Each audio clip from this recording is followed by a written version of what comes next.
to the Niche Pursuits Podcast. Are you ready to discover some niche business ideas that actually work? Well, it's time for a motivational kick to jumpstart your next big idea. Here's your host, Spencer Hawes. Hey everyone, welcome back to the Niche Pursuits Podcast. I'm your host, Spencer Hawes from nichepursuits.com. And of course, I've got Perrin with me. He's joining me as co-host. Perrin, how you doing? Pretty good. How's it going, everybody? Perfect, man. You nailed it. Leaning into my catchphrase. Yep, no need to change it. Absolutely. So we're excited to be doing another podcast. It's been, I think, about 2 weeks since the last one was published here. So people have been waiting in anticipation of this awesome podcast. And today is a little bit different. We're not talking about Amazon FBA. We're not talking about SEO and building niche websites. We're actually talking about how to bootstrap a software business, and in particular, how to hire a great developer for that bootstrapped software business. And this is actually part 2 in the series that I'm doing. It's a 5-part series. The first part of that was really how to come up with a great software idea, how to brainstorm and do a little bit of market research, that sort of thing, to figure out, do you have a unique idea? Do you have a good idea? And is there a market there? And so I know there's people out there that have tried to create a product, whether that's an information product or a software product or a physical product, but this one is in particular for people bootstrapping a software business. And I think it is something that I want to share because, well, of course, I started Longtail Pro, which is my software company, and I've learned a lot of lessons along the way. And so today in particular, I'm going to share some of the stories, both good and bad, for what happened during the early stages of development for my business. So this definitely is a little bit different take. I'm looking back at my own business, but hopefully sharing a lot of lessons for people out there that are looking to hire a great software developer for their own bootstrapped business. So, didn't you give a keynote on this? I did. Yeah, actually, a while ago, I did a presentation at a conference, and this was my presentation, essentially, was how to bootstrap a software business, even if you're not a developer, if you don't have any programming experience. Yeah, and, there's a lot of good tactical stuff and some story here, but I wonder if we can talk about SaaS products in general. And for those of you who don't know, that's SaaS, software as a service products, like Longtail Pro. So I wonder if we can talk about it in general a little bit, like what are the kind of short rundown of the pros and cons, and why did you decide to start a SaaS product? I know we probably covered that in part 1, but just to review. Yeah, absolutely. So there are a lot of pros to starting a software or a SaaS business. With software, it's something that you can essentially create once and then sell over and over again. Unlike physical products, I don't have to stock up inventory, and it doesn't cost me more money to buy inventory the more products I sell, right? So I could really sell unlimited copies of the software, and each additional unit doesn't cost anything. So that is one of the biggest advantages, is that it can scale quickly and relatively cheaply without additional costs. And so that's one of the biggest things. And again, very similar to when you compare it to a physical product, there is no inventory. You can do it all online. You can deliver the product instantaneously, and people get a lot of value out of software. It's something that can save them time, it can save them money or effort, right? It's not like an info product. Even though an info product is digital, software product is different in that it's actually a tool that they apply in their business typically. So that's some of the advantages there. The cons perhaps are that software isn't always perfect. There can be bugs that come along, and if certain things change, that could break your software or cause your software to no longer work. Or there could be market shifts so that your software is no longer relevant, although that may be the case in any business. But so it does actually require ongoing updates, and just to make sure that you're at the forefront of any changes. So that can provide some headaches, if you will. Yeah, and I imagine it's pretty cost prohibitive for a lot of people, right? Yeah, that is a good point. So as a startup business, software, well, it can range from really, really cheap or really, really expensive. So it's different than just starting up a niche website or something that might only take, $500 or $1,000 that you can invest in a little blog, and that's all you ever need to invest. Sometimes software can be much, much greater. Cool. Yeah. So that's kind of a good rundown, and I guess let's jump into this story. Let's do it. Yeah, let's jump right into it. So basically, I do want to focus on how I actually got the software developed, because I am not a software developer. And even though you do need some money, you don't always need a ton of money. And I think that there's a lot of people that do have the ability to bootstrap a software company without going out and raising money or borrowing tons of money. We're talking somewhere in the $5,000 to $20,000 range. Yes, that's a lot of money. $20,000 is a lot of money for a lot of people, but it's a relatively small amount of money compared to, VC-backed firms that are getting millions and millions of dollars. So, this is kind of the range that we're talking about, just a few $1,000s up to maybe $20,000. There are so many software ideas and companies that can be started in that range, and many of them are very, very successful. My company, Longtail Pro, was started with the startup capital in that range, and today it's doing very well. It supports several employees, and it's been a great business for me. However, it hasn't always been that way.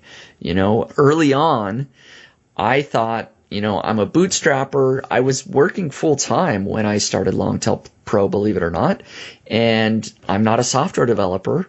And so because I had no money and I didn't have all this experience, I needed to go cheap. And so I decided, well, I need to hire a developer. Let's find, yes, the best developer I can find, but also the cheapest. The cheap maybe being the more important factor in my case. At this point, where you were making some pretty good money with niche sites, right? Yes. Yep. Yeah. So you were using that money to finance the software business. That is correct. So cool. I started building niche websites for a couple of years, and through that process, after a couple of years, I had developed a keyword research process, and the tools I was using, they didn't really work in the way that I wanted them to work. And so I had come up with a better idea. And yes, I was getting close to quitting my job. I was just about making more from my niche websites than I was at my full-time job. And so, yeah, I was making a good solid 4-figure a month income from my niche sites, and I saved that money. So I did have a small little nest egg that I was able to invest. Okay, and so the problem is that when I first went out and tried to hire someone, I really was focused on that cheap factor. I went over to freelancer.com. I posted my job for what I wanted. I said, hey, I want a keyword research tool. I want it to be like this tool, but I want it to be different in this and this and this way. And so I posted it, and I was super excited to see that lots of people were promising that they could deliver exactly what I wanted for less than $2,000. Wow. I had posted the job as a single payment job rather than hourly. So I figured, well, if somebody's bidding on this job, I don't have to pay anything until they complete the entire job, and I have the software in my hands, as far as I can test it and make sure it works. And as long as I'm happy and the software works, well, I have nothing to lose, right? There you go. So I researched all the bidders, and I found somebody that actually built a similar keyword research tool, and they were only charging $2,500. And they said, I can build this for you for $2,500 in 10 days. And so I figured, what the heck, let's do it. So, well, what happened? Okay, well, you actually probably wouldn't believe it, but the guy that won the job, he actually did deliver a working piece of software for about $2,500 in just a couple of weeks. For real, the first version of Longtail Pro was completed only a couple of weeks, cost me about $2,500. Now, the software itself looked really bad, but it did everything that I asked for. So I figured, hey, I got my software. You create it once and you can sell it forever, right? Yeah. That was my view of software. So I immediately went out. I started selling Longtail Pro. I did have a small email list, and so I did some short beta testing with real users. And I'll go into all the details of how I marketed and sold the software, but really quickly, I sold it to my email list, and then I did a short special offer on the Warrior Forum. That's how I got my first customers.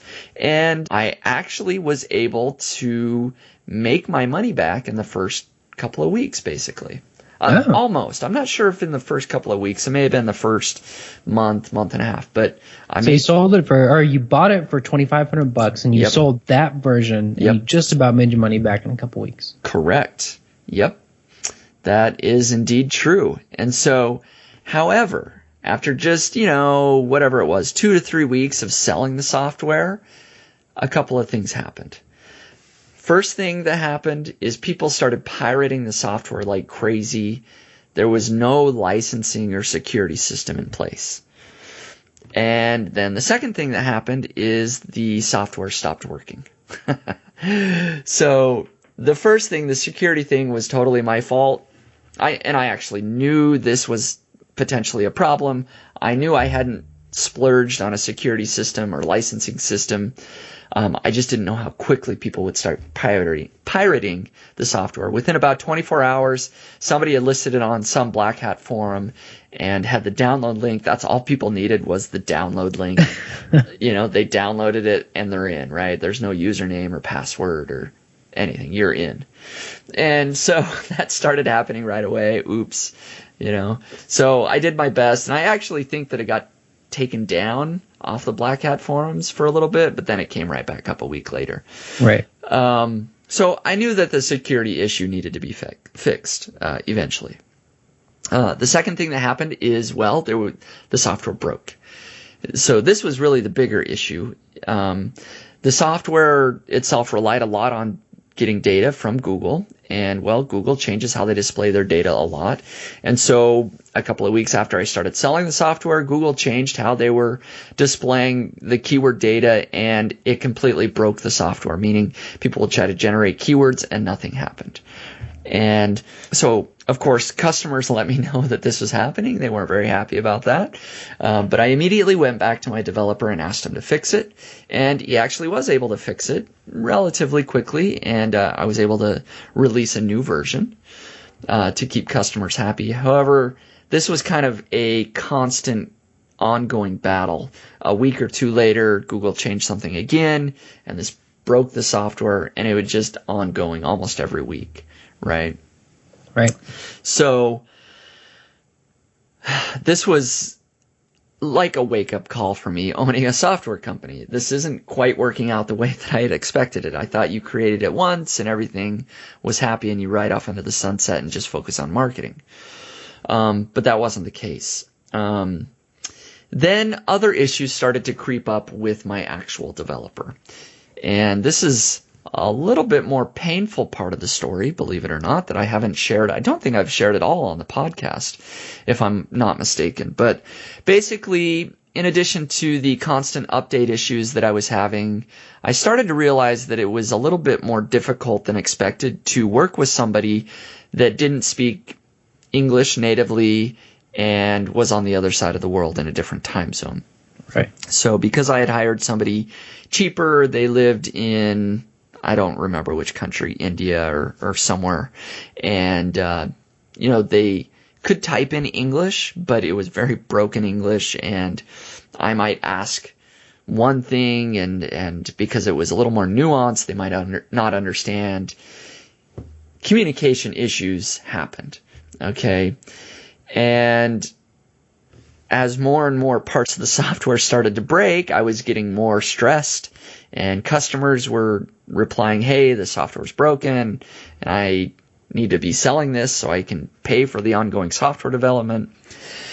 Anyways, it finally kind of dawned on me that perhaps I didn't have the right programmer for the job.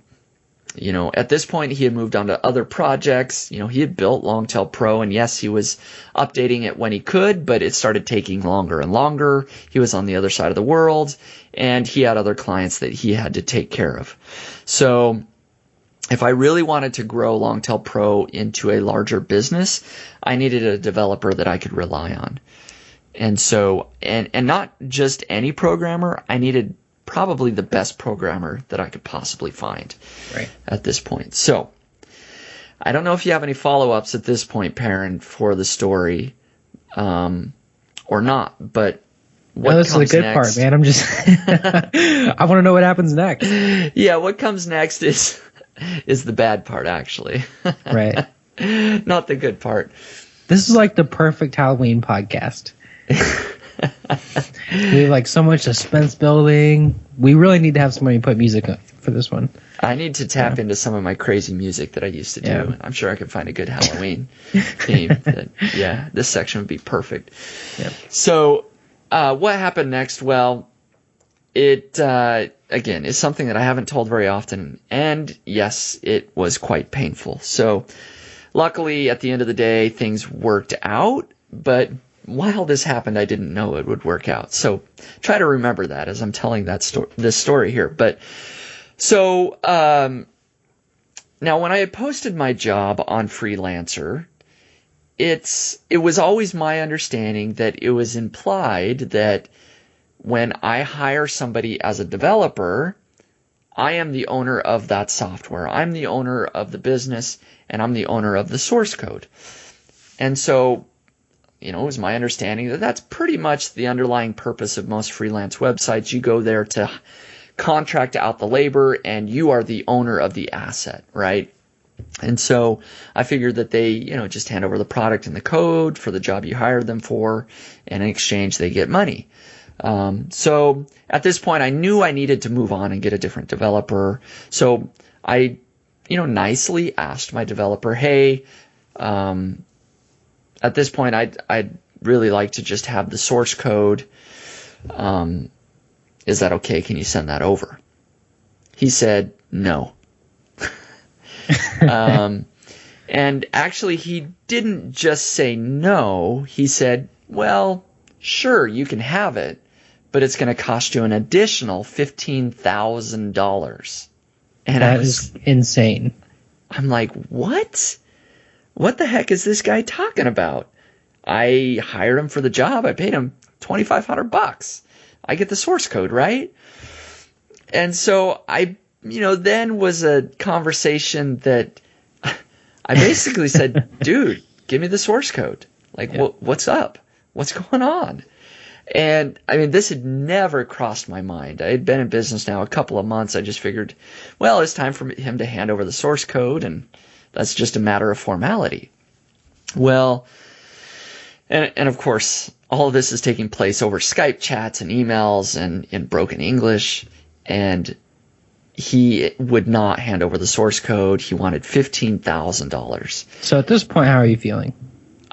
I felt really, really bad. My heart was in my stomach. I'm like, my business is over. Like, I don't have $15,000 that I want to just give this guy for something he's already developed, broken source code, right? The software's not even working, and now he wants me to give him $15,000. I shouldn't have to pay more. I've already paid this guy. So I felt totally miserable. I kind of felt like I was getting taken advantage of, and that can be argued one way or another. Maybe that's not so important. I will explain further on how to do it properly. But the point is that I was at a standstill. I felt terrible. My business was literally being held hostage by this guy. He's in a country all the way around the world, and basically with a few lines of source code, right? There's nothing I could do in my business because he had the source code. Yeah. And so I could have gone to Freelancer and opened up a dispute and gotten someone involved. However, I decided to kind of take a deep breath and take a step back and think through each of the scenarios and how they might play out. And so here's the 4 scenarios that I came up with. since this guy was holding my source code and requiring $15,000, first, I could pony up the $15,000 and get my source code back. However, I would still be left with broken source code, and I'd have to go out and hire somebody else to fix it. And of course, I'd be out 15 grand as well. Yeah. Second option is, well, I could dispute with the freelancer and get freelancer.com involved and possibly get my code back for free. However, I'd still be left with the broken source code and still be required to hire someone else. And hiring the right kind of developer obviously could be very expensive.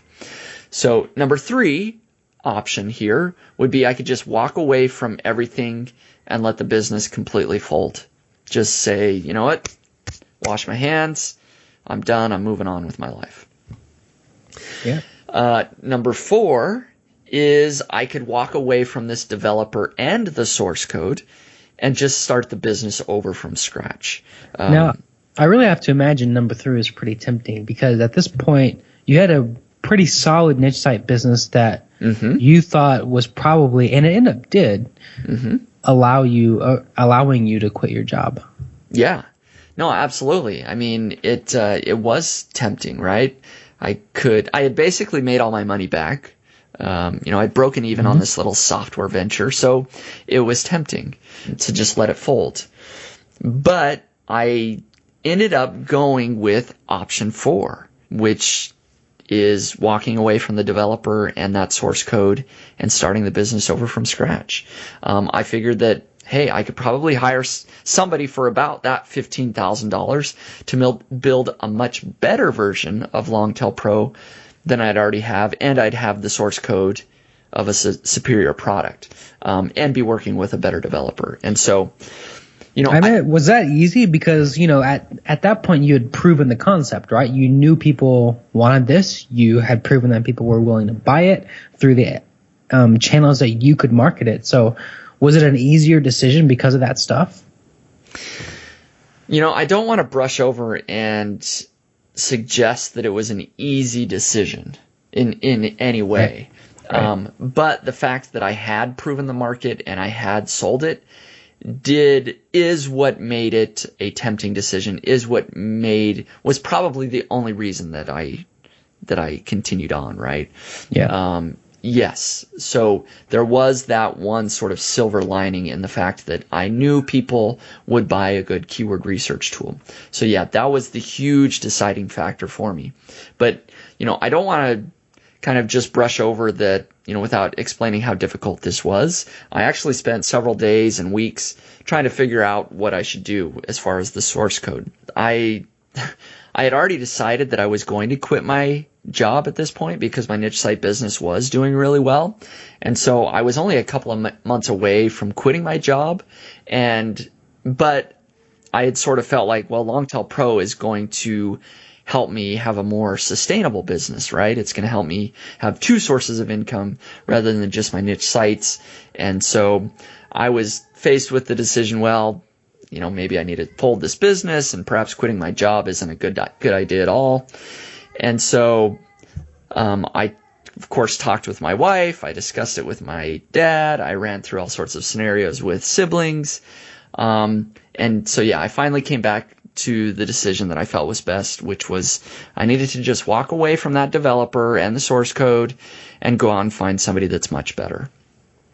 And so I didn't know how anything would turn out when I made this decision, but it's now been about 5 years since that decision, and I can definitely tell you that it was the best decision I've made in my software business.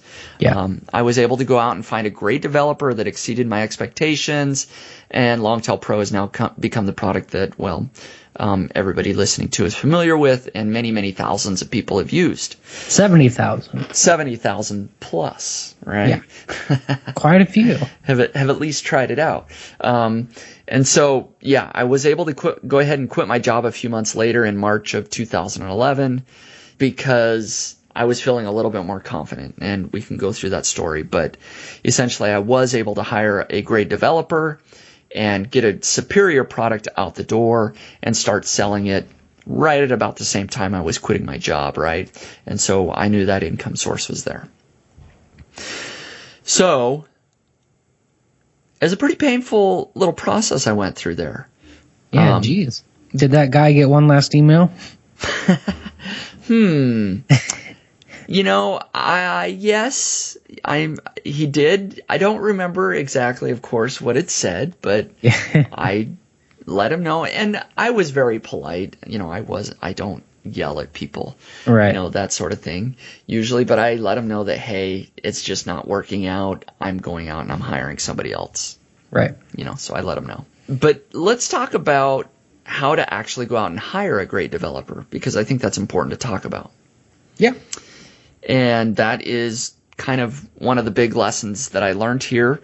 I will say that I don't think I did everything wrong when I went out and I bootstrapped a very small version of my software. I still think there's some value there, especially with people that don't have a lot of money, to test out an idea with a very minimal viable product. Maybe you do hire somebody cheap and you go out and you test the market and you see how it goes. It can vary from case to case, but luckily in my case it worked out. But if I were to start from the beginning, I probably would have done a better job of doing some due diligence on the developer and also explaining what the deliverables are, who gets the source code, etc. Right? Yeah. And you are not the only person I know who has had this situation happen to them. The other guy is me, actually. If anybody has been following along forever, and you remember the Vilo case study, Vilo was the software business, the SaaS business that we started together. And it's, we haven't touched it in a while because it was getting really hard to market. We had some difficulties with our team, but it still earns money each and every month, and it's up and running, and people, I think 400 something people use it every day. So not a huge success story, but it definitely is working. The first developer I hired for that was pretty much the same story. We didn't have hardly any money at all. So we hired somebody who was overseas, didn't speak the language really well, didn't necessarily understand what we were talking about. And the first version we got was just so far from what we wanted, it wasn't even funny. And then so when we opened a dispute, it just didn't work. So we had to file multiple disputes, and our only seed capital was tied up in escrow for something like 60 days, which is an eternity if you're trying to do stuff with a business. Plus, all of the team was working full time at that point. So I think there's a really good lesson there in hiring software developers. Lots of stuff that I've read about software as a service businesses led me to the decision to hire somebody cheap overseas because people make it sound so easy. But I think spending the extra money to do it correctly can really save you a lot of headache and probably in some ways indirectly make you a lot more money down the road. I agree. Those are some good points. And I guess, I've learned, of course, some of the same lessons. In particular, 3 lessons that I learned through this experience is, 1, it's easier to work with somebody who speaks your own language and lives in the same time zone. So if at all possible, it would make sense to hire an English speaker that lived in the U.S.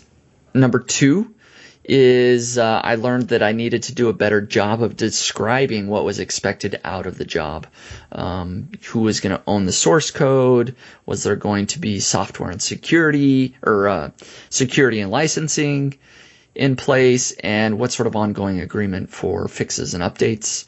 And then the third lesson I learned is that hiring cheap might get something that's workable for a short term, but the best developers charge more for a reason. Yeah, maybe I can add a number 4 in here too. Sure. Mm-hmm. And this is a little bit more of a subjective thing, but I've found it true. I found it to be true, and maybe you tell me if you found it to be true. I found that there's a really big personality difference between cheap developers and expensive developers, or the developers who are worth it. Cheap developers, I've found, really care about getting stuff out the door. More expensive developers, I've found, have this really weird, and I'm not trying to offend you programmers out there because I think it's a really great quality that I don't have at all, but they have this really weird obsession about solving problems. So like these are the guys who, like, if something is broken, they're going to fix it. And even if you're like, you know what, I don't have the money, and you shouldn't ever do that, but they would do it just because they're compelled to do it because their brain works that way. You know? All of the great developers I've worked with, and I've had the opportunity to work with 3 or 4 now who are really, really good, have that same personality trait where like they want to see this thing work as best as it possibly can.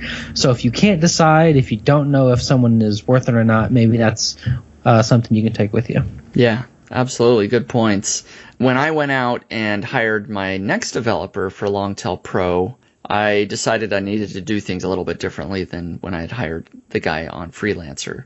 And one of those things that I recommend people doing when they're looking to hire somebody that's a great developer is do a little bit more than just post your job and maybe exchange a couple of private messages. You need to do a little bit more due diligence, right? So you need to, of course, well, it starts with your project description.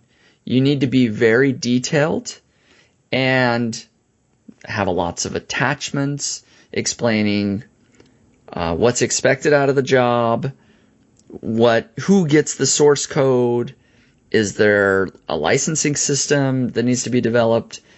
Really just be as detailed as possible. Every software application is going to be different, but be as detailed as possible to explain what is expected of the developer and make sure that it's documented there.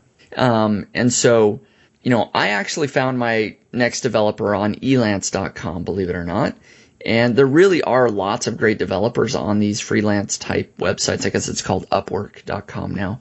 But, I posted my job on Elance and I got lots of responses immediately. Any of the applicants that were non-native English speakers and were obviously much cheaper, I just eliminated right away. And so I was left with several applicants based in the US, and I did start chatting with them via private messages, which I think is pretty important. I recommend that people do this. When you're exchanging private messages with potential developers, the reason that you do that is, well, you can make sure that they fully understand the scope of the job. You can make sure that they respond quickly. Some people never actually respond at all, and so you can eliminate them.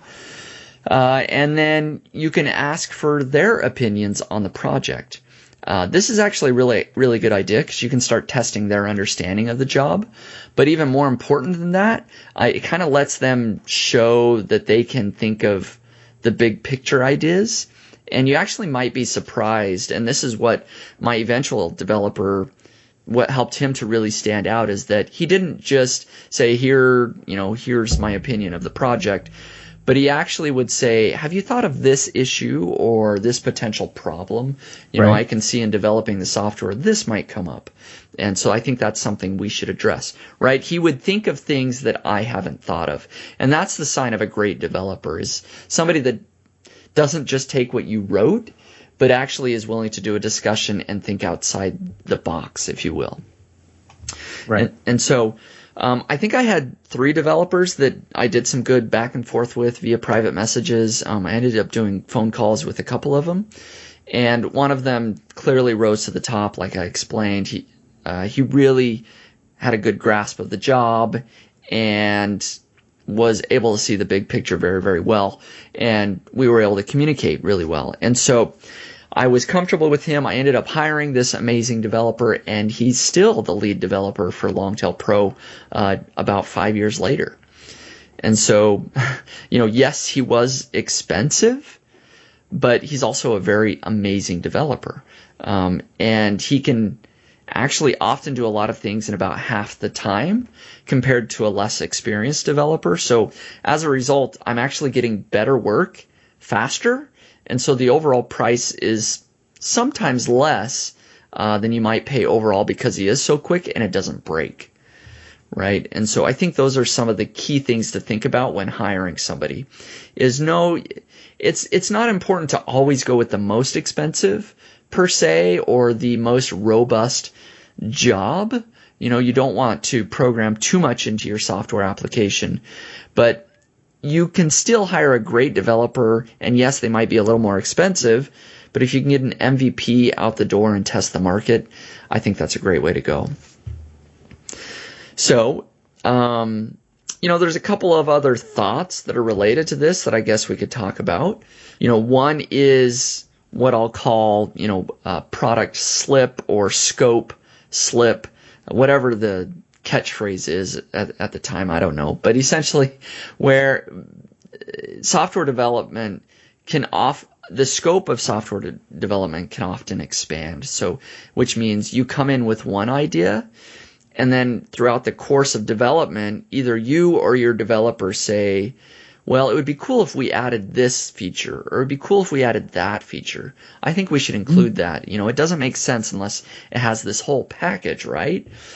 And so when that starts to happen, projects start to take much longer. They get much more expensive, and you have to be really careful with that. That's one of the biggest problems that taking on a software project has, is that once you get in the middle of it, you start to see other opportunities or other features or things you hadn't thought of before, and that can grossly expand your budget and time. And so, I just sort of leave that as a caveat, right, to be careful, because software development really is ongoing. So I think you should try and get a beta or a first version out the door as quick as you can and test the market, because that first version isn't going to be the last version. It's going to be ongoing. You're going to be adding additional features, and you're going to be having to do updates. So as soon as you can get it out and start getting buyers, I think that's really important to do. So with Longtail Pro, I was able to get the first version out. The second version after I hired my cheap developer, but the first version with my eventual long-term developer, and it cost me about $15,000, which it was a lot of money for me to spend, and was basically the exact same amount I would have had to pay to get that old source code, the broken source code, if you will. Unfortunately, that $15,000 is now a very small drop in the bucket compared to what I've spent over the years expanding and maintaining Longtail Pro, but it's definitely been an initial investment that has been worth it. So, any follow-ups to that, Perrin? I think maybe just a quick recap of what we've talked about so far to give our listeners some takeaways. So I think there may be two sections of recap here. The first one is for hiring a developer. And I think the basic takeaways are, and you tell me if I'm wrong, don't be afraid to spend a little bit more money. Get the source code, be very clear about what you want, and hire somebody who speaks English, is responsive, and can think outside of the box. Is that fair for those? Yep. I think that's perfect. And then the other section of takeaways is about the actual business, and these are outlined nicely in the blog post. But the basic process for bootstrapping a software company, which you could have gleaned from Spencer's story, is one, to build a basic version of the software, which if you've read books like The Lean Startup is called a minimum viable product or an MVP. Two, see if you can sell it, just to validate the market. If you can sell it, take that money and reinvest it into the business. And then on the blog post you have avoid debt and investors if you can. Yep. And that's my personal standpoint in business. I made a decision early on in my business to never borrow any money, to not go into debt, to grow the business. And of course, not to take investors. I didn't need that. Right. And I think so many bootstrappers, if they do it smart and sort of follow this process that I've explained, they can do the same. You don't need to be out borrowing money and raising money from investors, especially if you want to stay as a solo entrepreneur. Save your money as you can and invest it wisely in a good product. Go out and test the market and hopefully see some quick returns. The final thought that I had here in my blog post, if you go over to nichepursuits.com and read the part 2 of this series of how to hire a great software developer, is, well, sort of a question, do you need to have a tech partner? This is another option. If you don't have any money, is, well, you could partner up with somebody that has all the development skills. They do the development, perhaps you do the sales and marketing, and together you have a great business. You don't necessarily need a tech partner. I've always run my business without a tech partner. I'm the sole owner of the business. I've been able to do it, and because I had a little bit of money saved up, I could invest a few $1,000s, and I haven't had to worry about splitting earnings with somebody else, and that's been great. I work well on my own as far as, ownership on my own. So, I always have the final say. I don't have to go to somebody else, and if we have a disagreement, it's a big issue. But so it really is great to be a solo owner. I was just going to say that was one of the problems we had with Vilo. We split the equity too many ways, and there are too many voices. And then if something goes wrong with the team, if somebody's not pulling their weight, it becomes a huge mess. So spending, in Longtail Pro's case, $15,000 is probably really cheap compared to what you would have paid in equity if you had a tech partner. Yeah, big time. If I had a 50-50 partner, I would have had to pay out much, much more than what I've spent in development costs, of course. And that's not to say it can't work. I mean, like right. Shane and Paul at Thrive Themes, they just crush it as a team, They know each other really well. They're both extremely good at what they do respectively. But I agree. I think for the average person out there, just paying a really great developer is probably going to be cheaper and more efficient in the long run. Yeah, so there's certainly advantages to it. Other people that want to have a tech partner or see that as an avenue to actually starting a business, I think there's nothing wrong with that. There are a lot of advantages to doing that because, A, if you don't have any money at all and you can convince somebody that is a developer, in particular, if you can bring something to the table, like if you're a great salesperson or a great marketer, that's a great fit. Most developers or tech people aren't great sales and marketing people, right? That's the thing they lack. So they can build great tools, but perhaps they don't know how to sell them very well. And so that can be a great marriage if the two of you together can form a business. And so it just depends. If you don't have any money and you have a great idea, and in particular if you're great at marketing, it's very possible that you can find somebody to hook up with you and start a business. So there's very, very little capital involved. There's a lot of ways to bootstrap a business, and that's a great one. But on the other hand, it's not required. And if you have an idea that you can start for, $10,000 or $5,000 and you can do it all yourself, you might save a lot of money in the long run because you won't be having to pay out in profits if the business is successful. Yep. So, yeah, overall, that's kind of it, just sort of my journey into building Longtail Pro, a lot of lessons that I've learned along the way in hiring developers, hopefully some lessons that people listening in can learn from to avoid some of the mistakes that I made.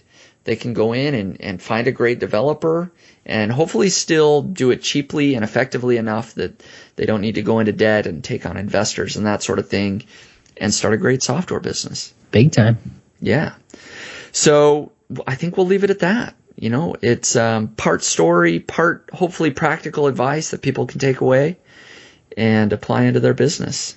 Yeah, and if you have a story like this, definitely share it. One of the cool things about the blog post that goes with this podcast, or the blog post titled "How to Hire a Great Software Developer for Your Bootstrap Business," had a lot of people in the comments who had gone through similar experiences, and also some developers from the other side of the equation. So if you have a story like this, let us know in the comments. Yeah, absolutely. I think that's a good idea. We do love hearing from you guys. So feel free to stop by, leave a comment, or get in touch with us over at nichepursuits.com. And of course, if you want to go and check out what Longtail Pro is, you can go to longtailpro.com. There's a free trial of the software. You can try it out for 10 days for free. And if you actually are into doing keyword research and building up a website and blogging and that sort of thing, content marketing, might be worth it to actually buy the tool. So try it out, see what you think over at longtailpro.com. Other than that, I appreciate you guys very much listening in, and best of luck in your business. Thanks a lot, guys.